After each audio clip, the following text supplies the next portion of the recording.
उत्तर प्रदेश समग्र अध्ययन का श्रृंखला चल रहा है।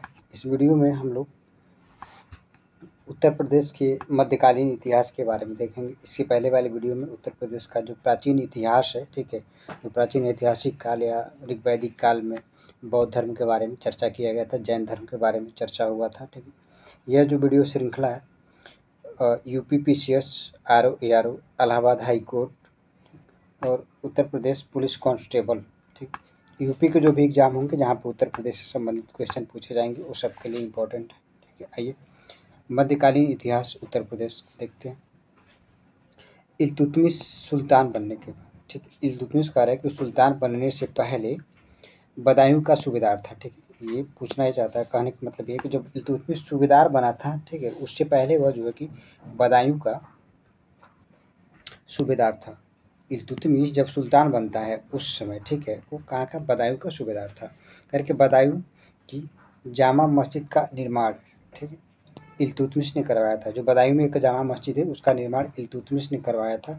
जौनपुर फिरोज शाह तुगलक ने जौना खां की याद में स्थापित किया था। जिसकी जो एमबीटी था फिरोज शाह तुगलक, वो ये इसका चचेरा भाई था, ठीक है, उसकी याद में जो कि जौना खां के याद में जो कि फिरोज शाह तुगलक ने करवाया था।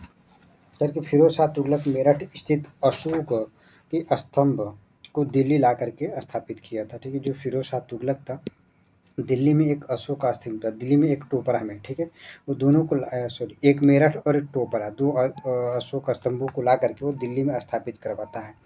एक मेरठ से लाता है, एक टोपरा से लाता है और ला करके दोनों को कहाँ पर स्थापित करता है दिल्ली में, ठीक। सॉरी, दिल्ली के पास एक जो कुतुब मीनार है, ठीक, कुतुब मीनार के पास जो इसने स्तंभ को स्थापित किया था, ठीक है, वो स्तंभ एक बार विस्फोट की वजह से वो फूट गया है, ठीक है। जो आपका कुतुब मीनार के पास वाला जो स्तंभ है, ठीक है, कुतुब मीनार के पास वाला जो स्तंभ है वो मतलब एक खंडित हो गया, टूट गया है, ठीक है, दो पार्टों में वो ब्रेक कर गया है। जौनपुर के सरकी साम्राज्य का जो संस्थापक था मलिक सरवर, ठीक है, ख्वाजा जहाँ 1344 ईस्वी में था, ठीक है। इसको सिराज ए हिंद यानी पूरब का सिराज, मतलब जौनपुर को पूरब का सिराज कहा जाता है। पूरब का सिराज कहने का मतलब शिक्षा और संस्कृति के लिए अपने समय बहुत ही समृद्ध था। जो भारतीय संस्कृति जो है कि इतनी समृद्ध क्यों हो गई है, ठीक है, इतनी समृद्ध होने का कारण है कि कुछ मुस्लिम समुदाय, कुछ ईसाई हो गए, ठीक है, कुछ बौद्ध हो गए, पारसी हो गए, लेकिन विश्व के जितने भी धर्म है लगभग सारे धर्म के लोग भारत में मिलते हैं। विश्व में जितनी तरह की जलवायु हो सकती है लगभग वो सारे जलवायु भारत में है, ठीक है।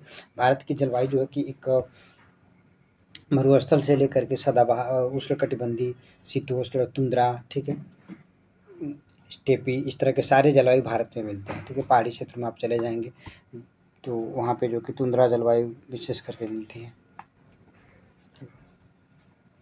सिकंदर लोदी ने 1504 ईस्वी में आगरा शहर बसाया था, ठीक है। 1504 में इसका कुछ ऐसा प्लान था कि यहाँ से, ठीक है, आगरा से ये जो राजपूत राजे थे उन पर नियंत्रण स्थापित करना चाहता। 1504 में आगरा को अपनी राजधानी बनाता, मतलब जो 1504 में आगरा को स्थापित किया था उसके बाद 1506 ईस्वी में आगरा को अपनी राजधानी बनाता है। बाबर जो है 1526 से 1530 ईस्वी तक भारत में शासन करता है। यह भी अपना राजधानी आगरा को ही बनाता है बाबर। खानवा का युद्ध जो कि 1527 ईस्वी में, खानवा का युद्ध जो है कि 1527 में राणा सांगा और बाबर के बीच होता है। इसमें बाबर की विजय होती है और राणा सांगा हार हो जाता है। इस युद्ध को जीतने के बाद अवध व कन्नौज पर अधिकार स्थापित कर लिया। कौन? बाबर। बाबर जो है कि खानवा का युद्ध में जीतने के बाद, ठीक है, अवध और कन्नौज पर अधिकार कर लेता है और इसकी मृत्यु 26 दिसंबर 1530 ईस्वी को हो जाता है। अकबर, ठीक है, इसका जो मकबरा था पहले आगरा में स्थापित किया गया था, बाद में ये काबुल में एक जगह अपना चुना था कि हमको मरने के बाद वहीं पे दफनाया जाएगा। तो कुछ समय बाद इसको, ठीक है, आगरा में कुछ समय तक रहा, फिर वहाँ से इसके कब्र को खोद करके यहाँ पे काबुल में उसके चुने हुए स्थान पर ले गए, मतलब अकबर ने इसको स्थानांतरित किया था। अगर आपसे पूछ रहा है कि जो बाबर का मकबरा था आगरा से काबुल कौन स्थापित करता है तो अकबर, ठीक है। अकबर जो है कि बाबर के मकबरे को, बाबर का चूंकि इच्छा थी कि मरने के बाद इसको काबुल में ही दफनाया जाए, तो उस समय जल्दीबाजी में लोग आगरा में दफना दिए, फिर कुछ समय बाद इसको काबुल में स्थानांतरित कर दिया जाता है इसके मकबरे को। हुमायूं बिलग्राम या कन्नौज का युद्ध जो कि 1540 ईस्वी में लड़ता है और शेर शाह के द्वारा हुमायूं पराजित होता है। ठीक है, बिलग्राम कह लीजिए, कन्नौज का युद्ध कह दीजिए 1540 ईस्वी में हुमायूं और शेर शाह के मध्य युद्ध होता है। इसमें हुमायूं की हार होती है और शेर शाह की जीत होती है। अकबर ने, ठीक है, अकबर के जो 9 रत्नों में से शामिल 2 मंत्री, ठीक है, राजा टोडरमल जो सीतापुर के थे और बीरबल कालपी जालौन के थे, ठीक है, उत्तर प्रदेश से संबंधित थे। ठीक है, ये जो अकबर के 9 रत्न थे उसमें से ये 2 लोग यहाँ के थे, उत्तर प्रदेश से थे। अकबर के 9 रत्नों में 2 लोग उत्तर प्रदेश के थे, राजा टोडरमल थे जो सीतापुर के थे और बीरबल कल्पी के थे। उत्तर प्रदेश के जो विभिन्न नगरों का संस्थापक कौन कौन से थे और कब संस्थापित किया गया था उसके बारे में देख लीजिए। लखनऊ का स्थापना सआदत खां जो है कि 1722 ईस्वी में करता है। कानपुर का स्थापना हिंदू सिंह और 1750 ईस्वी, मतलब हिंदू सिंह नाम का एक व्यक्ति था, 1750 ईस्वी में कानपुर की स्थापना करता है। आगरा की स्थापना आप ऊपर देखें सिकंदर लोदी ने 1504 ईस्वी में स्थापित करता है। इलाहाबाद की स्थापना अकबर के द्वारा 1572 ईस्वी में किया जाता है।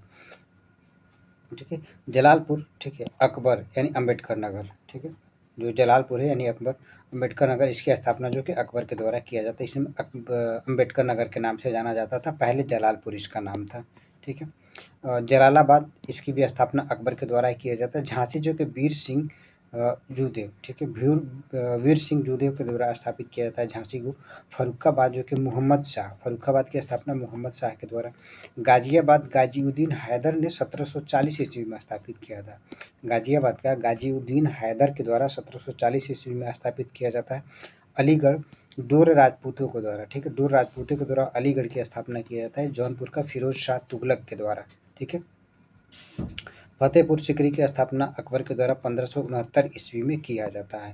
फैजाबाद की स्थापना मोहम्मद शाह के द्वारा 1739 ईस्वी में किया जाता है। ठीक है, फैजाबाद की स्थापना मोहम्मद शाह के द्वारा 1739 ईस्वी में।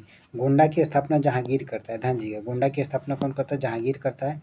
फिरोजाबाद और जहांगीराबाद, ठीक है, फिरोजाबाद और जहांगीराबाद की स्थापना फिरोज शाह तुगलक के द्वारा किया जाता है। अनूप शहर, ठीक है, राजा अनूप के द्वारा, अनूप शहर राजा अनूप के द्वारा। मुबारक शाह, ठीक है, मुबारक शाह के द्वारा मुबारकाबाद जो था वो मुबारक शाह के द्वारा स्थापित किया जाता है। शाहजहाँपुर शाहजहाँ के द्वारा, ध्यान दीजिए, शाहजहाँपुर जो जिला है उसकी स्थापना शाहजहाँ के द्वारा किया जाता है। फतेहाबाद फिरोज शाह तुगलक के द्वारा फतेहाबाद की स्थापना किया जाता है। अकबरपुर अकबर के द्वारा, ठीक है, अकबरपुर अकबर के द्वारा स्थापित किया जाता है। आजमगढ़ जो है कि औरंगजेब के द्वारा, आजमगढ़ कौन स्थापित किया था? औरंगजेब के द्वारा। ध्यान दीजिएगा, आजमगढ़ शहर के संस्थापक कौन था? औरंगजेब। यहाँ से 1-2 बार पूछा गया, विशेष करके जो लखनऊ का स्थापना था सआदत खां के द्वारा 1722 ईस्वी में, इसको याद रखिएगा।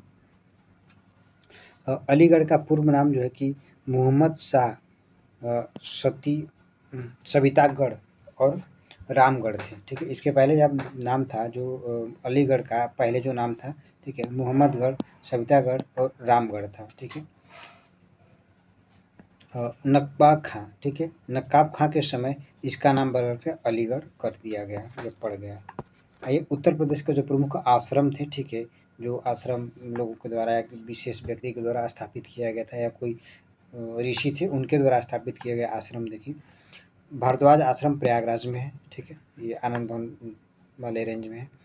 दुर्वासा आश्रम ये भी प्रयागराज में, याद रखिएगा, दुर्वासा आश्रम प्रयागराज में। भारद्वाज आश्रम तो नाम सुने होंगे, दुर्वासा आश्रम शायद आप नाम नहीं सुनेंगे, प्रयागराज में है। सती अनसुईया आश्रम आपका चित्रकूट में है। वाल्मीकि आश्रम भी चित्रकूट में है। अत्रि आश्रम, ठीक है, अत्रि आश्रम जो कि चित्रकूट में है। महर्षि दधीची आश्रम आपका सीतापुर में है। कहाँ पे? महर्षि दधीची आश्रम सीतापुर में। व्यास गद्दी और सूत गद्दी, ठीक है, ये सीतापुर नैमिषारण्य में है। व्यास गद्दी सूत गद्दी कहाँ पे? सीतापुर नैमिषारण्य में है। कलीपुली आश्रम फर्रुखाबाद जी के कामपेली में है। ठीक, पराशर मुनि आश्रम बलिया में है। ठीक है, पराशर मुनि आश्रम पूछा गया, पराशर मुनि आश्रम बलिया में है। च्यवन ऋषि आश्रम ये मैनपुरी में है। ठीक है, जो च्यवनप्राश है ना, इस समय जो आप च्यवनप्राश देखते हैं जो खाने का प्रचलन है, इन्हीं के द्वारा प्रचलन में लाया गया था। जो च्यवनप्राश के आविष्कारक कौन थे? तो ये ऋषि च्यवन थे। ठीक है, ये ऋषि च्यवनप्राश के आविष्कारक थे, मतलब विभिन्न जड़ी बूटियों को मिला करके च्यवनप्राश बनाए थे। ठीक है, आज हम जो इसको च्यवनप्राश कहते हैं। ठीक है,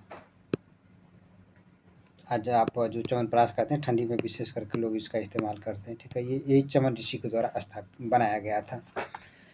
मार्कंडेय ऋषि आश्रम आपका मैनपुरी में है। ठीक है, कंठदेव ऋषि आश्रम बिजनौर में है। देवराहा बाबा आश्रम जो है कि देवरिया में है। ठीक है, देवराहा बाबा, देवरिया भी इन्हीं के नाम पर ही पड़ा हुआ है। ठीक है, देवराहा बाबा के ही नाम पर देवरिया नाम पड़ा हुआ है। उत्तर प्रदेश में जो मुगल कालीन जो स्थापत्य कला था उसके बारे में थोड़ा सा देख लीजिए। जामा मस्जिद, ठीक है, संभल में। जामा मस्जिद कहाँ पे? संभल में। बाबरी मस्जिद, ठीक है, बाबर के द्वारा। ठीक है, देखिए जो बाबरी मस्जिद था मीर बाकी के द्वारा। ठीक है, और जामा मस्जिद मतलब इसी के शासनकाल में मीर बाकी के द्वारा बनाया गया था जो बाबरी मस्जिद, अभी उस पे राम मंदिर बना हुआ है। आगरा एवं प्रयाग का जो किला था, आगरा और जो प्रयागराज का किला था, ये अकबर के द्वारा बनवाया गया था। जहांगीरी महल आगरा में है, अकबर बनवाता है इसको। जहांगीरी महल कहाँ पे है? आगरा में है, इसको अकबर बनवाता है। शेख सलीम चिश्ती का मकबरा अकबर ने बनवाया था। ठीक, अकबर के द्वारा बनवाया गया था। बुलंद दरवाज़ा जो है कि ये भी अकबर के द्वारा फतेहपुर सीकरी में बनवाता है। फतेहपुर सीकरी एवं पंचमहल, खास महल, जोधाबाई का महल, बीरबल का महल, ठीक है, तथा जामा मस्जिद, ये सब के सब अकबर के द्वारा बनवाता है। ये सारे के सारे फतेहपुर सीकरी में जो भी स्थापत्य कला यानी भवन हम देखें, पंचमहल है, खास महल, जोधाबाई का महल, बीरबल का महल, मरियम उज्जमानी का महल, ठीक है, जामा मस्जिद, ये सब के सब कहाँ पे है? फतेहपुर सीकरी में। कौन बनवाता है इसकी? अकबर बनवाता है। इन सब की स्थापत्य कला अकबर के शासनकाल में हुआ था। एतमादुद्दौला का मकबरा आगरा में है और नूरजहाँ के द्वारा। ठीक है, एतमादुद्दौला थे, एतमाद-उद-दौला ये नूरजहाँ के पिता थे। ठीक, नूरजहाँ के पिता थे। इनका मकबरा जो है नूरजहाँ के द्वारा बनवाया जाता है। अकबर का मकबरा आगरा के किले में स्थापित किया बना है। ठीक, जहांगीर के द्वारा। जो अकबर का मकबरा, सॉरी, अकबर का मकबरा जो है आगरा में सिकंदरा, ठीक है, आगरा में एक सिकंदरा नाम का जगह है, वहाँ पे जहांगीर बनवाता है। ठीक है, बाबर का मकबरा भारत से बाहर अकबर ले जाकर के स्थापित करवाता है भारत में, जो कि आगरा में, आगरा के सिकंदरा में अकबर का मकबरा जहांगीर के द्वारा स्थापित किया जाता है, नहीं बनवाया जाता है। अवध के नवाब के बारे में थोड़ा सा देखिए, इम्पोर्टेंट है। संस्थापक तो जो शाहादत का 1722 ईस्वी में 1739 तक, मतलब 1722 से 1739 तक ये अवध पर शासन करता है। कौन? शाहादत का इसका संस्थापक है। इसका एक उपनाम है बुरहान उल मुल्क, ये पूछा गया है। ठीक है, अवध खां कहेगा, ठीक है, शाहादत खां कहेगा या बुरहान मुल्क कहेगा, दोनों एक ही व्यक्ति है। ठीक है, बुरहान उल मुल्क इसकी एक उपाधि था। मेन इसका नाम सआदत खां था। अवध की स्थापना करता है 1722 से 1739 तक इस पर शासन करता है। राजधानी जो कि फैजाबाद में है। ठीक है, राजधानी कहाँ पे? तो उस समय अवध की राजधानी फैजाबाद थी शुरुआत में। सआदत खां ने 1723 ईस्वी एडी, मतलब एना डोमिनी कहते हैं इसको, में अवध में नया एक राजस्व बंदोबस्त को स्थापित किया था, मतलब लागू किया था सआदत खां के द्वारा 1723 ईस्वी में। एक नया अवध में राजस्व बंदोबस्त लागू करता है सआदत खां।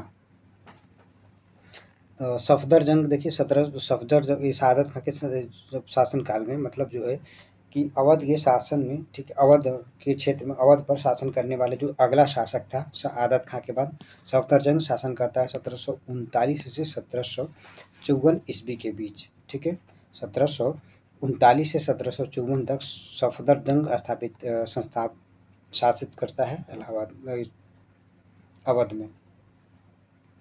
1748 एडी में सम्राट, ठीक है, सम्राट अहमद, ठीक है, अहमद ने सफदरजंग को अपना वजीर नियुक्त किया था। ठीक है, और इलाहाबाद क्षेत्र दिया था। ठीक है, इलाहाबाद क्षेत्र का जो है कि सम्राट अहमद, ठीक है, अहमद जो है कि 1748 ईस्वी में इसका शासन काल था। ठीक, अहमद शाह, देखिए ये भारत का मुगल बादशाह था। ठीक है, इलाहाबाद क्षेत्र में इसको अपना वजीर नियुक्त करता है।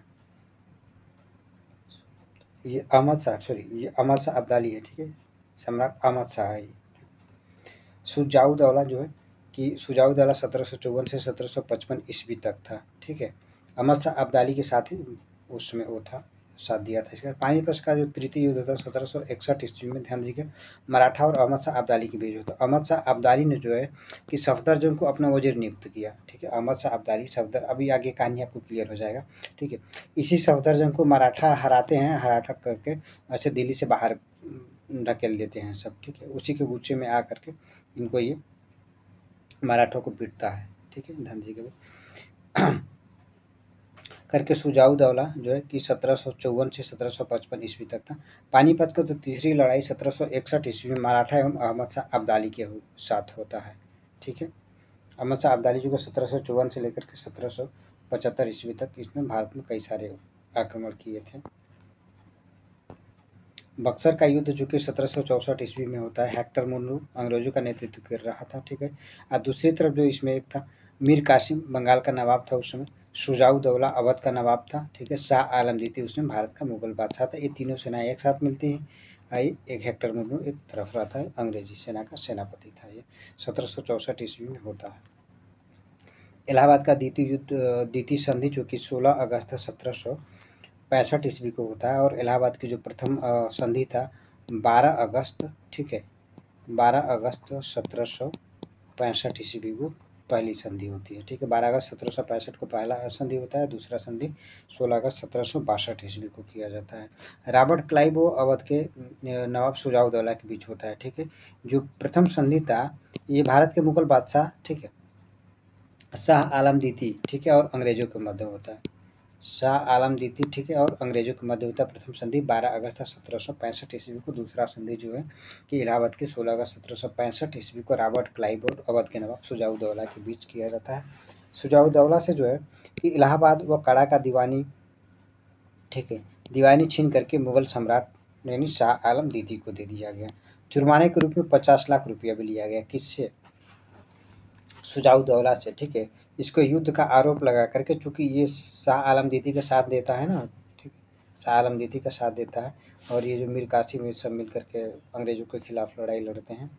पहले युद्ध का हर्जाना देना पड़ता था, मतलब वो ताकि जो जीत गया, ठीक है, जो हारा हुआ है उस पर युद्ध करने का आरोप लगा करके उससे कुछ सब युद्ध का हर्जाना वसूलते थे अंग्रेज।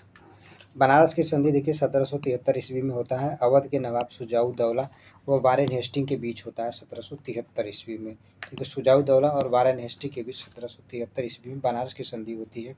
इस संधि के द्वारा इलाहाबाद व कड़ा का दीवानी 50 लाख रुपए पुनः नवाब को बेच दिया गया। मतलब 50 रुपए लेकर के कड़ा और इलाहाबाद के आसपास का क्षेत्र जो है कि नवाब से 50 रुपए लेकर के उसको बेच दिया जाता है। इस संधि से प्रेरित होकर के नवाब ने रुहेलखंड पर 1774 ईस्वी पर आक्रमण किया और जीत करके अवध में मिला लिया।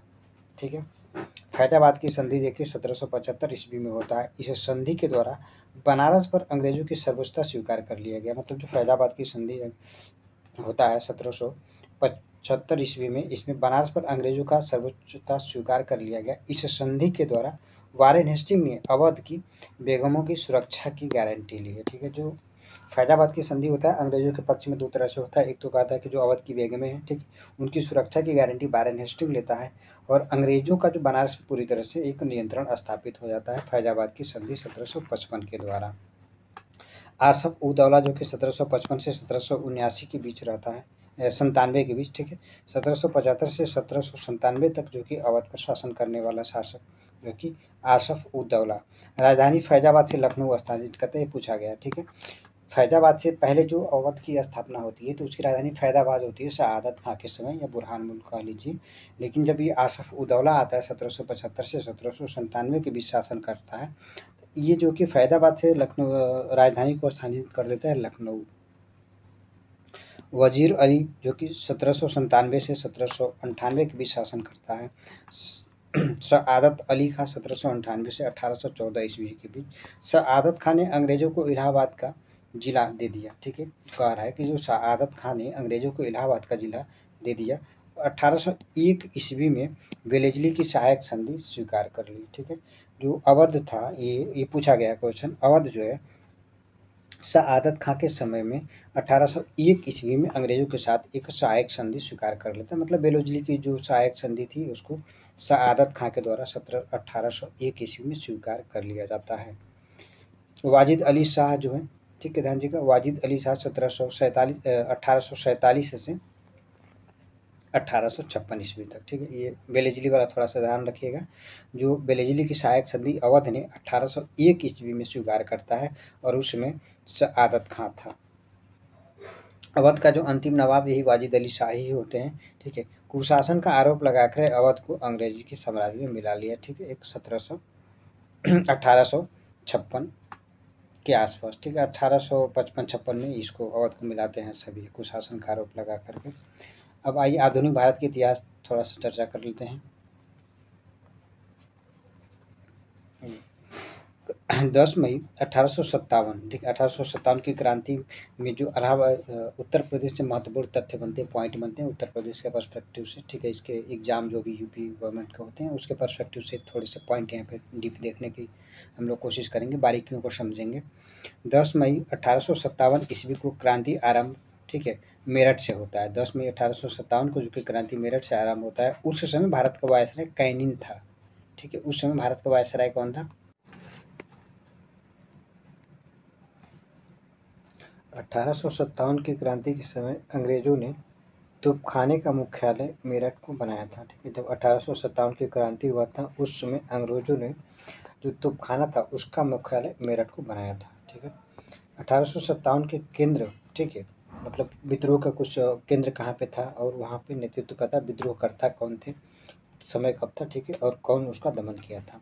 कानपुर में जो है कि नाना साहब और तात्या टोपे मिलकर के विद्रोह करते हैं 5 जून, ठीक है, 1857 को यह विद्रोह होता है, ठीक है। कॉलिन और कैंपबेल, ठीक है, कॉलिन और कैंपबेल के द्वारा इस विद्रोह को दबाया जाता है। लखनऊ, ठीक है, सबसे ज़्यादा सैनिक जो है लखनऊ से ही थे। बेगम हजरत महल और विरजिश कादरिया, ठीक है, विरजिश कादरिया 30 मई 1857 को यह विद्रोह होता है। कैनिन और कैंपबेल, ठीक है, कॉलिन और कैंपबेल के द्वारा इस विद्रोह को दबा दिया जाता है। झांसी में विद्रोह जो कि झांसी की रानी के द्वारा किया जाता है। जून 1857 ईस्वी को विलियम ह्यूरोज के द्वारा इस विद्रोह को दबाया जाता है। प्रयागराज में लियाकत अली के नेतृत्व में विद्रोह होता है। जून 1857 में विद्रोह कर्नल नील के द्वारा दबा दिया जाता है।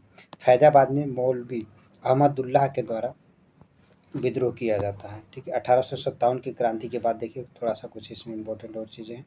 1 नवंबर 1858 को जो कि प्रयागराज में मिंटो पार्क में, ठीक, जो प्रयागराज का मिंटो पार्क में एक भव्य दरबार का आयोजन किया गया था। दिल्ली को 1858 में ठीक है, उत्तर पश्चिम प्रांत से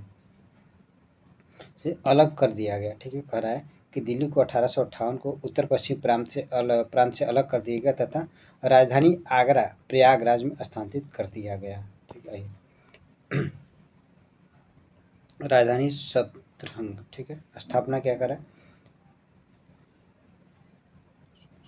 देखिए ये धार्मिक आंदोलन जो उत्तर प्रदेश में होते हैं उसमें एक राधा स्वामी सत्संग था, उसके बारे में थोड़ा सा देख लीजिए, पूछा जाता है राधा स्वामी सत्संग के बारे में। फिर कि राधा स्वामी सत्संग की स्थापना 1861 ईस्वी में शिवदयाल साहब के द्वारा आगरा में किया गया था। 1864 ईस्वी में सैयद अहमद खान ने साइंटिफिक सोसाइटी 1875 में स्थापित किया था। सर सैयद अहमद खान थे, ठीक है, 1864 ईस्वी में, ठीक है, एक साइंटिफिक सोसाइटी तथा 1875 ईस्वी में Aligarh Mohammedan Anglo oriental college की स्थापना किया था। 64 में साइंटिफिक सोसाइटी, ठीक है, एक साइंटिफिक सोसाइटी, और 1875 ईस्वी में Aligarh Mohammedan Anglo oriental college की स्थापना करते हैं कौन, सर सैयद अहमद खान। 1867 ईस्वी में भारतेंदु हरिश्चंद्र वाराणसी में, ठीक है, कवि वचन सुधा, ठीक है, कवि वचन सुधा पत्रिका प्रकाशित करते हैं। कहाँ से, वाराणसी से। 1867 ईस्वी में भारतेंदु हरिश्चंद्र के द्वारा कवि वचन सुधा नामक एक पत्रिका का प्रकाशन किया जाता है, ठीक है। भारतीय राष्ट्रीय कांग्रेस पार्टी, ठीक है, अधिवेशन उत्तर प्रदेश में, ठीक है, 9 अधिवेशन होते हैं पूरे उस समय आज़ादी के दौरान है, उससे पहले जो भी थे 1947 से पहले वाला, ठीक है। देखिए 1888 में, ठीक है, सबसे पहले प्रयागराज में, जो उत्तर प्रदेश में प्रयागराज में 1888 में अध्यक्षता कांग्रेस की सम्मेलन बुलाया जाता होता है। जॉर्ज यूले इस प्रथम अंग्रेज थे, ठीक है, जो कांग्रेस का प्रथम अंग्रेज अध्यक्ष जॉर्ज यूले थे, ठीक है, प्रयागराज में 1888 में कांग्रेस की अध्यक्षता किए थे।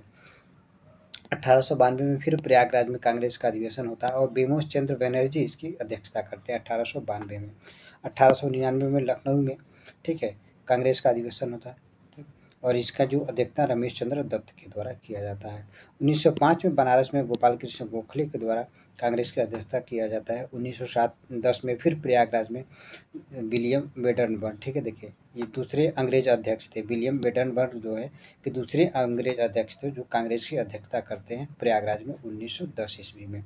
1916 में जो लखनऊ में अंबिका चरण मजूमदार के द्वारा अध्यक्षता किया जाता है। कांग्रेस की अध्यक्षता 1916 में लखनऊ में अंबिका चरण मजूमदार के द्वारा, 1925 ईस्वी में कानपुर में सरोजिनी नायडू के द्वारा प्रथम भारतीय महिला थी जिन्होंने कांग्रेस की अध्यक्षता की थी। कांग्रेस की अध्यक्षता करने वाली प्रथम महिला पूछेगा तो एनी बेसेंट को लगाइएगा। ठीक है। कलकत्ता अधिवेशन 1917। 1936 लखनऊ अधिवेशन जो कि जवाहरलाल नेहरू के द्वारा किया जाता है, और फिर मेरठ में 1946 ईस्वी में जेबी कृपलानी के द्वारा। मतलब आज़ादी से पहले जो है कि ये अंतिम 1947 से जस्ट पहले जो अंतिम उत्तर प्रदेश में अधिवेशन होता है 1946 ईस्वी में मेरठ में जेबी कृपलानी के द्वारा। और उत्तर प्रदेश में आज़ादी से पहले सर्वप्रथम जो अध्यक्ष कांग्रेस का अधिवेशन होता है 1888 ईस्वी में प्रयागराज में। ठीक है। जॉर्ज यूले के द्वारा किया जाता है। 1898 में बनारस में जो कि एनी बेसेंट ने हिंदू कॉलेज की स्थापना की तथा इसे 1916 ईस्वी में पंत ठीक है मदन मोहन मालवीय ने बनारस हिंदू विश्वविद्यालय में स्थापित कर दिया था। ठीक है। पंडित मदन मोहन मालवीय ने जो सेंट्रल हिंदू कॉलेज था 1898 में एनी बेसेंट के द्वारा बनारस में स्थापित किया गया था, उसको मदन मोहन मालवीय 1916 में बनारस हिंदू विश्वविद्यालय में स्थापित बदल दिया, मतलब संस्थापित किया। किसान आंदोलन के बारे में थोड़ा सा देख लीजिए। उत्तर प्रदेश किसान सभा का गठन 1918 ईस्वी में किया गया था। गौरीशंकर मिश्र, इंद्र नारायण द्विवेदी, ठीक है, पंडित मदन मोहन मालवीय। ठीक है, ध्यान दीजिएगा। कह रहा है कि जो किसान आंदोलन की स्थापना उत्तर प्रदेश किसान सभा का गठन जो 1918 ईस्वी में किया गया था। मतलब जो किसान आंदोलन उत्तर प्रदेश में हुए थे, किसान सभा का गठन 1918 ईस्वी में गौरीशंकर मिश्र, इंद्र नारायण द्विवेदी, पंडित मदन मोहन मालवीय के द्वारा किया गया था। अवध किसान सभा का गठन 17 अक्टूबर 1920 ईस्वी को प्रतापगढ़ में, ठीक है, बाबा रामचंद्र के द्वारा किया गया। असहयोग आंदोलन 1 अगस्त 1920 ईस्वी को हुआ था। 1 अक्टूबर 1920 में कांग्रेस के प्रांतीय सम्मेलन मुरादाबाद में होता है, ठीक है, जिसकी अध्यक्षता भगवत दास ने की थी। ठीक है। चौरी चौरा कांड 5 फरवरी 1922 को गोरखपुर में होता है। 22 पुलिसकर्मियों को जला करके हत्या कर दिया गया था। 5 फरवरी 1922 को गोरखपुर में चौरी चौरा कांड। काशी विद्यापीठ की स्थापना 1921 में शिव प्रसाद गुप्त के द्वारा की जाती है। पूछा गया है काशी विद्यापीठ की स्थापना 1921 में शिव प्रसाद गुप्त के द्वारा स्थापित किया जाता है। स्वराज पार्टी 1923 में प्रयागराज में, चूंकि इसके संस्थापक सदस्य मोतीलाल नेहरू और चित्तरंजन दास थे। ठीक है, चित्तरंजन दास यानी CR दास। क्रांतिकारी आंदोलन जो उत्तर प्रदेश से जो संबंधित रहा है, हिंदुस्तान रिपब्लिकन एसोसिएशन, ठीक है, HRA की 1924 में कानपुर में स्थापित किया जाता है। मुख्यालय जो है कि आगरा में होता है। इसके मुख्य नेतृत्वकर्ता कौन थे? मतलब जो लोग इसमें हिंदुस्तान रिपब्लिकन एसोसिएशन की स्थापना 1924 में कानपुर में किया जाता है, इसमें कौन लोग शामिल थे? मुख्यालय देखिएगा, मुख्यालय पूछेगा HRA का कहाँ पर है, तो आगरा में है। ठीक है। नेतृत्वकर्ता चंद्रशेखर आज़ाद हो गए, सचिंद्र सान्याल, पंडित राम प्रसाद बिस्मिल और योगेश चंद्र। ठीक है, योगेश चंद्र। हिंदुस्तान रिपब्लिकन एसोसिएशन की स्थापना 1924 कानपुर में और मुख्यालय आगरा में है। काकोरी ट्रेन एक्शन, ठीक है, काकोरी कांड पहले नाम था, अब काकोरी ट्रेन एक्शन हो गया है। 9 अगस्त 1925 को काकोरी लखनऊ के निकट है। ठीक है। पंडित राम प्रसाद बिस्मिल गोरखपुर जेल में इनको फांसी दिया जाता है। अशफाक उल्ला खां को अयोध्या जेल में यानी फैजाबाद कहीं कहीं लिखता है जेल में। ठाकुर रोशन सिंह को जो है कि नैनी जेल में फांसी की सज़ा होती है। और रोशन सिंह लाहड़ी है, ठीक है, राजेंद्र लाहड़ी, ठीक है, राजेंद्र लाहड़ी, इनको गोंडा जेल में फांसी की सज़ा होती है। राम प्रसाद, ठीक है, खत्री व मनमथ नाथ गुप्त को आजीवन कारावास होता है। मतलब ये 2 लोग तो ऐसे थे जो राम प्रसाद खत्री और मनमथ नाथ गुप्त, इन लोगों को आजीवन कारावास होता है। चंद्रशेखर आज़ाद 27 फरवरी 1931 ईस्वी को प्रयागराज के अल्फ्रेड पार्क में पुलिस मुठभेड़ में मारे गए यानी शहीद हो गए। एका आंदोलन हरदोई, बहराइच, सीतापुर, सुल्तानपुर के क्षेत्र में मदारी पासी ने शुरुआत किया था। ठीक है। एका आंदोलन कहाँ पे होता है? हरदोई, बहराइच, सीतापुर, सुल्तानपुर आदि क्षेत्रों में मदारी पासी के द्वारा एका आंदोलन शुरू किया जाता है। अखिल भारतीय किसान सभा की जो प्रथम बैठक 1936 ईस्वी में लखनऊ में स्वामी शाहजानंद सरस्वती के द्वारा किया जाता है। भारत छोड़ो आंदोलन 8 अगस्त 1942 को प्रारंभ होता है। भारत छोड़ो आंदोलन के समय जो है कि अस्थायी सरकार की स्थापना बलिया उत्तर प्रदेश में चित्तू पांडे ने किया था। वर्ष 1937 में प्रांतीय सरकार का गठन किया जाता है। संयुक्त प्रांत किसान सभा सीट जो है कि 228, ठीक है। कांग्रेस ने जीता था 134 इसमें 228 में से। मुख्यमंत्री गोविंद वल्लभ पंत को बनाया जाता है। कानून एवं न्याय मंत्री कैलाशनाथ काटजू थे। वित्त मंत्री रफी अहमद किदवई को बनाया जाता है, ठीक है। वीडियो देखने के लिए बहुत बहुत धन्यवाद। अच्छा लगे तो लाइक करिएगा, चैनल को सब्सक्राइब करिए।